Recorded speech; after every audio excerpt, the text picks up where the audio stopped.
Good morning everyone. Praise God. എൻ്റെ പേര് മഞ്ജു. ദൈവത്തിന്റെ നാമത്തിന് മഹത്വം ഉണ്ടാകട്ടെ. യേശുക്രിസ്തു മാനവരാശിയെ ഇത്രയധികം സ്നേഹിക്കുന്നതുകൊണ്ടാണ് മനുഷ്യന്റെ രൂപത്തില് ഈ ലോകത്തിലേക്ക് വന്നത് അല്ലെ. 33.5 വർഷം ജീവിച്ചു ഈ ലോകത്ത് മനുഷ്യനായിട്ട്.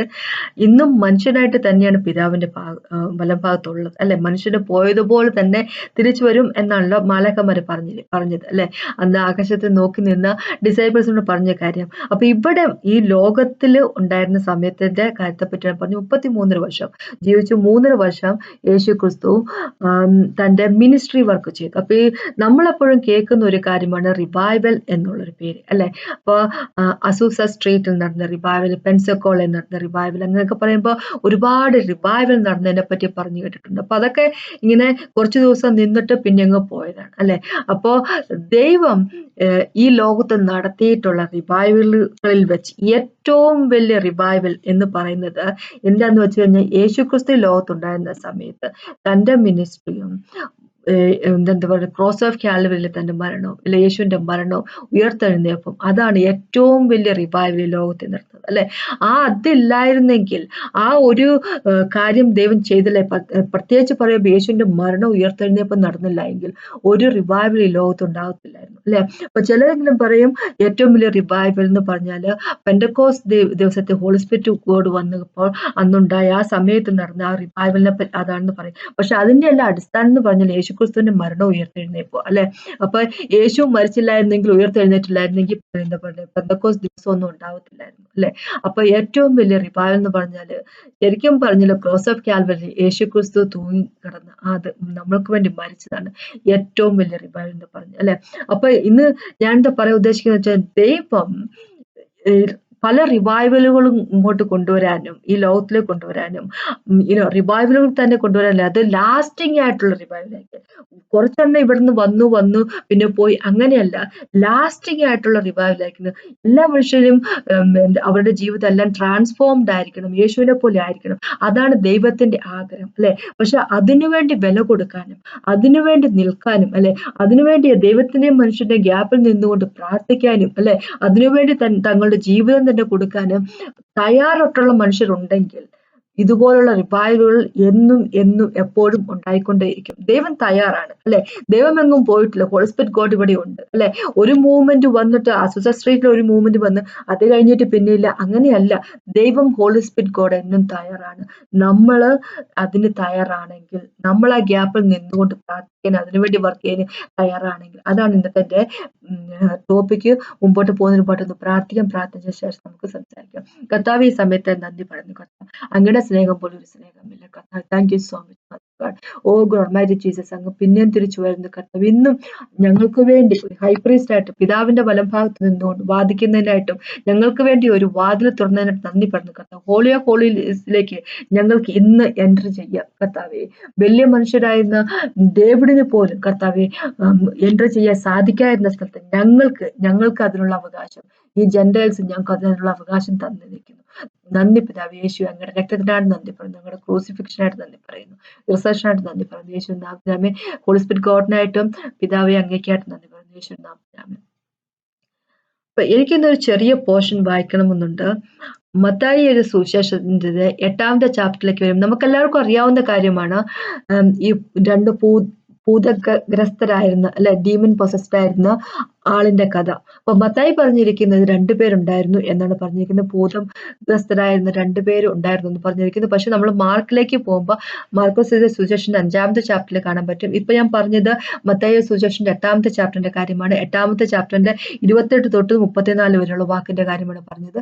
അപ്പൊ മാർക്കിലേക്ക് പോകുമ്പോഴും 5ാമത്തെ ചാപ്റ്ററിൽ നമുക്ക് കാണാൻ പറ്റും. ലൂക്കോസ് എഴുതിയ സുവിശേഷത്തിന്റെ 8ാമത്തെ ചാപ്റ്ററിൽ നമുക്കത് കാണാൻ പറ്റും. അപ്പൊ ലൂക്കോസും മാർക്കോസും പറഞ്ഞിരിക്കുന്നത് എന്താന്ന് വെച്ച് കഴിഞ്ഞാല് ഒരാളെ ഉണ്ടായിരുന്നുള്ളൂ, ഒരു ഭൂതഗ്രസ്തനായ ആളെ പറ്റിയാണ് പറഞ്ഞിരിക്കുന്നത്. പക്ഷെ മത്തായി പറഞ്ഞിരിക്കുന്നത് 2 പേരുണ്ടായിരുന്നു അല്ലെ. പക്ഷെ കുഴപ്പമില്ല അല്ലെ, അതിനൊന്നും വലിയ കാര്യമില്ലല്ലോ. അപ്പൊ മത്തായിന്റെ സുവിശേഷത്തിന്റെ 8ാമത്തെ ചാപ്റ്ററിന്റെ 28 തൊട്ട് 34 വരെയുള്ള വാക്കുകളാണ് ഞാൻ വായിക്കാൻ പോകുന്നത്. അപ്പൊ ഇതിങ്ങനെയാണ് പറയുന്നത്. അവൻ അക്കരെ ഗദരേനരുടെ ദേശത്ത് എത്തിയാറെ. അവൻ എന്ന് പറഞ്ഞ യേശുക്രിസ്തു 2 ഭൂതഗ്രസ്തർ ശവക്കല്ലറിൽ നിന്ന് പുറപ്പെട്ടു അവന് എതിരെ വന്നു. അവർ അത്യുഗ്രന്മാർ ആയിരുന്നത് കൊണ്ട് ആർക്കും ആ വഴി നടന്നുകൂടാഞ്ഞു. അവർ നിലവിളിച്ചു, ദൈവപുത്ര, ഞങ്ങൾക്കും നിനക്കും തമ്മിൽ എന്ത്? സമയത്തിന് മുമ്പേ ഞങ്ങളെ ദണ്ഡിപ്പിക്കാൻ ഇവിടെ വന്നുവോ എന്ന് പറഞ്ഞു. അവർക്കകലെ ഒരു വലിയ പന്നിക്കൂട്ടം മേഞ്ഞുകൊണ്ടിരുന്നു. ഭൂതങ്ങൾ അവനോട്, ഞങ്ങളെ പുറത്താക്കുന്നു എങ്കിൽ പന്നിക്കൂട്ടത്തിലേക്ക് അയക്കണം എന്ന് അപേക്ഷിച്ചു. പൊയ്ക്കൊള്ളുവിൻ എന്ന് അവൻ അവരോട് പറഞ്ഞു. അവർ പുറപ്പെട്ട് പന്നികളിലേക്ക് ചെന്നു. ആ കൂട്ടം എല്ലാം കടലിലേക്ക് പാഞ്ഞു വെള്ളത്തിൽ മുങ്ങിച്ചത്തു. മേയ്ക്കുന്നവർ ഓടി പട്ടണത്തിൽ ചെന്ന് സകലവും ഭൂതഗ്രസ്തരുമായ വസ്തുതയും അറിയിച്ചു. ഭൂതഗ്രസ്തരുടെ വസ്തുതയും അറിയിച്ചു. ഉടനെ പട്ടണം എല്ലാം പുറപ്പെട്ട് യേശുവിന് എതിരെ ചെന്നു അവനെ കണ്ടാറെ തങ്ങളുടെ അതിർ വിട്ടു പോകണം എന്ന് അപേക്ഷിച്ചു. അപ്പോ നമ്മുടെ യേശുക്രിസ്തു ഗലീലി തടാകം കടന്നിട്ട്, അപ്പൊ നമുക്കറിയാം, ഇതിനു മുമ്പുള്ള വാക്കുകൾ വായിച്ചാൽ നമുക്കറിയാം, യേശുക്രിസ്തു പടകിൽ ഉറങ്ങിക്കൊണ്ടിരുന്ന സമയത്ത് ഭയങ്കര ഓളങ്ങളൊക്കെ വന്ന് എന്താ പടകിനെ അടിച്ച് പൊട്ടിക്കാനൊക്കെ ശ്രമിക്കുന്ന കാര്യമല്ല നമ്മൾ വായിക്കുന്നത്. അതിന് മുമ്പുള്ള വാക്കുകൾ 23 തൊട്ട് 27 വരെയുള്ള വാക്കുകളൊക്കെ വായിച്ച് നമുക്ക് അറിയാവുന്ന കാര്യമാണ് അല്ലെ. അപ്പൊ ഈ 8ാമത്തെ ചാപ്റ്റർ കംപ്ലീറ്റ് ഒന്ന് വായിക്കണമെന്ന് ഞാൻ അപേക്ഷിക്കുന്നു നിങ്ങളോട്. അപ്പോൾ അതിനുശേഷം യേശുക്രിസ്തു ഈ സ്ഥലത്ത് എത്തുന്നു. അപ്പൊ അത് ജൂതന്മാരുടെ ഏരിയ അല്ല, പന്നികളൊക്കെ വളർത്തുന്ന ഏരിയ ആണ്. എന്ന് പറഞ്ഞു കഴിഞ്ഞാൽ ജെന്റൈൽസ്, ജാതികളുടെ ഏരിയ ആണ്. യേശുക്രിസ്തു ജാതികളുടെ ഏരിയയിലേക്ക് പോയി അല്ലെ. ഈ പോയതെന്ന് പറഞ്ഞു കഴിഞ്ഞാല് തന്റെ സൃഷ്ടി അല്ലെ, ജാതി ആണെങ്കിലും ജൂതനായാലും യേശുക്രിസ്തു സൃഷ്ടിച്ചവര് അല്ലെ. അപ്പൊ ദൈവത്തിന് അങ്ങനെ ഒന്നും വലിയ തിരിച്ചു തീരുമാനമൊന്നുമില്ലല്ലോ. അങ്ങനെ ഉണ്ടായിരുന്നെങ്കിൽ ക്രോസ് ഓഫ് കാൽവരി മരിക്കത്തില്ലായിരുന്നു അല്ലെ. എബ്രഹാമിനും ഫാമിലിക്കും വേണ്ടി മാത്രം വന്നതാണെങ്കിൽ ഇതിന്റെ ഒന്നും ആവശ്യം ഉണ്ടായിരുന്നില്ല അല്ലെ. പക്ഷെ നമ്മൾക്ക് വേണ്ടി, എല്ലാവർക്കും വേണ്ടിയാണ് വന്നിരിക്കുന്നത്. അപ്പൊ ഭൂതഗ്രസ്തർക്ക് വേണ്ടി അല്ലെ യേശുക്രിസ്തു ആ സ്ഥലത്തേക്ക് പോകുന്നു. അവിടെ യേശുവിനെ കണ്ടപ്പോൾ തന്നെ മത്തായി എഴുതിയിരിക്കുന്നത് യേശു ഒരു വാക്ക് പോലും സംസാരിക്കുന്നില്ല അല്ലെ. യേശുവിനെ കണ്ട സമയത്ത് തന്നെ ഈ ഭൂതഗ്രസ്തരായിരുന്നവർ ഓടി വന്ന് യേശുവിന്റെ കാലിന്റെ വീഴുക ചെയ്യുന്നത് അല്ലെ. പക്ഷെ നമുക്കറിയാം ലൂക്ക് എഴുതിയിട്ടുണ്ട് യേശു സംസാരിച്ചു എന്ന് പറയുന്നുണ്ട്, മാർക്ക് എഴുതിയിട്ടുണ്ട്. പക്ഷെ യേശു സംസാരിച്ചാലും ഇല്ലെങ്കിലും ഇവരാദ്യം ചെയ്യുന്നത് എന്താന്ന് വെച്ച് കഴിഞ്ഞാല് ഈ ഭൂതഗ്രസ്തരായിരുന്നവര് ലൂക്ക് പറഞ്ഞ ഒരാളിനെ പറ്റി പറഞ്ഞപ്പോ അദ്ദേഹം ആദ്യം ചെയ്ത പ്രവൃത്തി എന്ന് വെച്ചാൽ ഓടി വന്നു അല്ലെ. അദ്ദേഹമല്ല ശരിക്കും പറഞ്ഞാൽ അദ്ദേഹത്തിന് ബോധമില്ലായിരിക്കുന്ന സമയം അല്ലെ. പിശാച് എന്താ പറയണേ, അദ്ദേഹത്തിന്റെ ബോധമണ്ഡലത്തെ എല്ലാം നശിപ്പിച്ചിട്ടിരിക്കുന്ന സമയം. ആ അദ്ദേഹത്തിന്റെ ശരീരത്തിലുള്ള ലീജൻ അല്ലെ, ലെജിയോൺ, അത് പിശാചുക്കള് യേശുവിനെ കണ്ട ഉടനെ ഓടി വന്ന് യേശുവിന്റെ കാലിലേക്ക് വീഴുകയാണ് അല്ലെ. യേശു ഒന്നും പറഞ്ഞില്ല. യേശുവിന്റെ പ്രസൻസ് മാത്രം മതിയായിരുന്നു അത് നടക്കാൻ വേണ്ടി അല്ലെ. യേശു എന്താ പറയാ, ഡീമൺസെ കാസ്റ്റ് ഔട്ട് ചെയ്യാൻ വേണ്ടി അവിടെ പോയാണെങ്കിൽ പോലും യേശുവിന്റെ പ്രസൻസ് അവിടെ ഒരു വലിയൊരു എന്താ പറയാ പ്രവൃത്തി തന്നെ നടത്തുകയും ചെയ്യുന്നു അല്ലെ.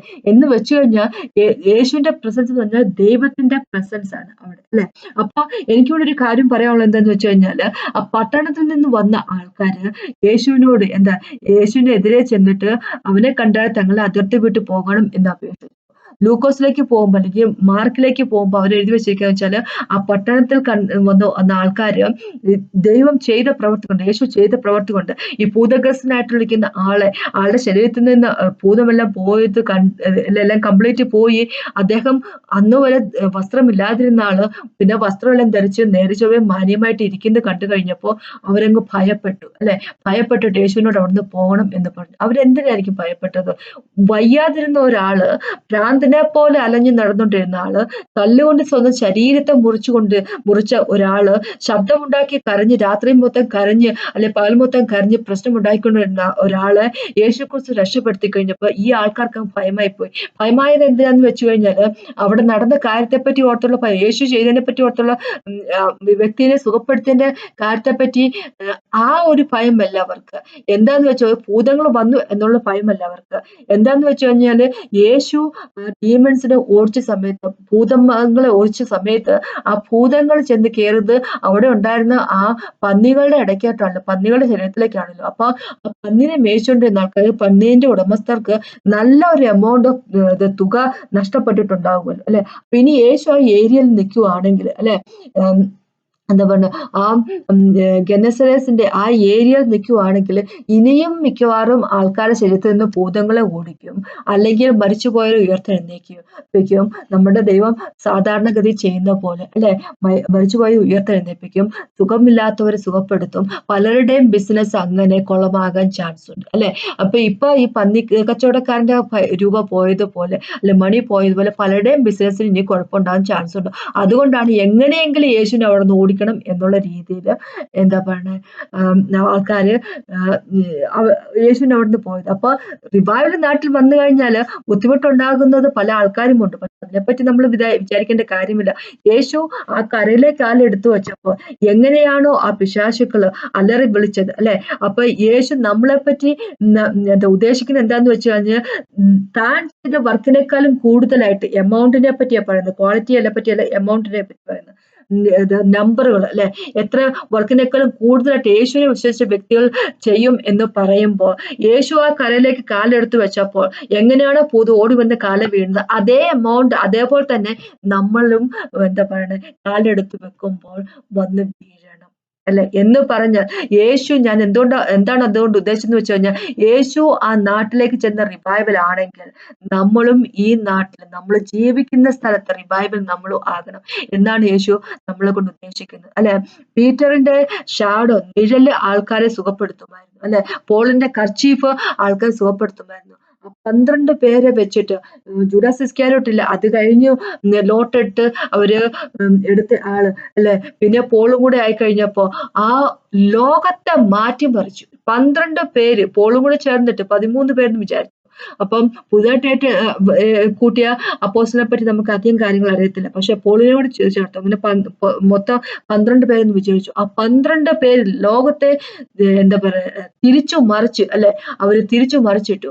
അങ്ങനെ ഒരു വർക്ക് അവർ ചെയ്തു. കാരണം ദൈവം അവരെ ഒരു റിവൈവലാക്കി മാറ്റി അല്ലെ. അപ്പൊ എങ്ങനെയാണ് ഒരു വ്യക്തിക്ക് റിവൈവലായി മാറാൻ പറ്റുന്നത്? ദൈവത്തിന്റെ പ്രസൻസ്, ആ വ്യക്തിന്റെ ജീവിതത്തിലുള്ള ദൈവത്തിന്റെ പ്രസൻസ് ഉള്ളപ്പോൾ, യേശുക്രിസ്തു അവരുടെ ജീവിതത്തിൽ ഉള്ളപ്പോൾ, യേശുക്രിസ്തു ആണ് അവരുടെ ജീവിതത്തിൽ ഉള്ളപ്പോൾ അല്ലെ, അവരുടെ ജഡത്തിന്റെ സ്വഭാവമല്ല, അവര് മരിക്കുക തന്നെ ചെയ്തു, അവര് ഉള്ളിലുള്ളത് യേശുക്രിസ്തു ആണെങ്കിൽ അല്ലെ. അങ്ങനെ പോളിന്റെയും പീറ്ററിന്റെയും കാര്യം നമുക്കറിയാം, അങ്ങനെയുള്ളവരെ അപ്പോസ്തലന്മാരുടെ കാര്യം അവര് ദൈവമായിരുന്നു അവരെ ഉള്ളിൽ നിറച്ചു. അതുകൊണ്ടാണ് അവര് വഴി കൂടെ നടന്നപ്പോഴെല്ലാം എന്താ പറയുന്നത്, അല്ലെങ്കിൽ അവരെ കർച്ചീഫിനൊക്കെ ആൾക്കാർ സുഖപ്പെടുത്താനൊക്കെ സാധിച്ചത്. ദൈവം നമ്മുടെ ഉള്ളിൽ ഇല്ലായെങ്കിൽ, ദൈവം യേശുക്രിസ്തു നമ്മുടെ ഉള്ളിൽ ഇല്ലായെങ്കിൽ, നമ്മുടെ ഉള്ളിന്റെ ഉള്ളിൽ എത്രമാത്രം യേശുക്രിസ്തു ഉണ്ട് എന്നുള്ളതിന്റെ അനുസരിച്ചിരിക്കും മിറക്കിളുകൾ നടക്കുന്നതും എന്താ പറയുക ഹീലിംഗ് നടക്കുന്നതും ഡീമൻസിന് ഓടിക്കാൻ പറ്റുന്നതൊക്കെ നമ്മുടെ ഉള്ളിലുള്ള യേശുവിന്റെ എമൗണ്ട് അനുസരിച്ചിരിക്കും. നമ്മുടെ ഉള്ളിൽ യേശുക്രിസ്തു ഇല്ല എങ്കിൽ, നമ്മൾ യേശുക്രിസ്തുവിൽ ഹിഡൻ ആയിട്ടുള്ള, നമ്മൾ മറഞ്ഞിരിക്കുന്ന വ്യക്തികൾ അല്ല എങ്കിൽ, യേശുക്രിസ്തുവിൽ ആയിട്ടുള്ള ലൈറ്റ് അല്ല എങ്കിൽ, ഒരു കാലത്ത് നമ്മൾ ഡാർക്ക്നെസ് ആയിരുന്നു, ഒരു കാലത്ത് നമ്മൾ ഇരുട്ടായിരുന്നു, ഇന്ന് നമ്മൾ യേശുവിൽ ലൈറ്റ് ആയിരിക്കും എന്ന് പറഞ്ഞിരിക്കുന്നു. അപ്പൊ അങ്ങനെ അല്ല എങ്കിൽ ഒരു പിശാചും പോകത്തില്ല, ഭൂതഗ്രസ്തരും ഒന്നും പറയത്തില്ല, ഒന്നും പോകത്തില്ല. അവര് തിരിച്ച് നമ്മളെ അറ്റാക്ക് ചെയ്യാൻ വരും. ഉദാഹരണമായിട്ട് പറയുന്നത് സ്കീവന്റെ 7 മക്കൾ അല്ലെ, അവരോട് എന്താ പറയുന്ന ഭൂതം പറഞ്ഞത് എന്താന്ന് വെച്ചാൽ, ഞങ്ങൾക്ക് യേശുവിനെ അറിയാം, ഞങ്ങൾക്ക് പോളിനെ അറിയാം, നീയൊക്കെ ആരാ എന്ന് ചോദിക്കുന്നു അല്ലെ. അപ്പൊ നമ്മുടെ ഉള്ളില് ഉള്ള ആള് യേശുക്രിസ്തു ആയിരിക്കണം. ജഡത്തിന്റെ സ്വഭാവത്തിൽ ഓപ്പറേറ്റ് ചെയ്യായിരിക്കും. ജഡത്തിന്റെ സ്വഭാവത്തിൽ ഓപ്പറേറ്റ് ചെയ്ത് കഴിയുമ്പോ എന്ത് പറ്റുമെന്ന് വെച്ച് കഴിഞ്ഞാല്, പിശാചും പോകത്തില്ല, ഒരു ഹീലിംഗ് നടക്കത്തില്ല, ഒന്നും നടക്കത്തില്ല അല്ലെ. നമ്മൾക്ക് എന്താ പറയാ എന്താ പറയാ വാട്ടർ ഡൗൺ ആയിട്ടുള്ള ഒരു ക്രിസ്ത്യാനിറ്റി ആയിരിക്കും നമ്മൾ എന്ന് വെച്ച് കഴിഞ്ഞാല്, ഒരു ശക്തിയില്ല, ഒരു ബലവുമില്ലാത്ത കൈൻഡ് ഓഫ് ക്രിസ്ത്യാനിറ്റി ആയിരിക്കും നമ്മൾ കാണുന്നത്. അത് തന്നെയാണ് മിക്കവാറും ചർച്ചകൾ ഇന്ന് കണ്ടുവരുന്നത് അല്ലെ. നമുക്കറിയാം ദൈവത്തിന്റെ കിങ്ഡം എന്ന് പറഞ്ഞാൽ അത് വെറുതെ വാക്കിലല്ല അല്ലെ, അത് വെറുതെ വാക്കില്ല, അത് എന്താ പറഞ്ഞത്, അത് ശക്തിയാണ്, ദൈവത്തിന്റെ ശക്തിയാണ് അല്ലെ.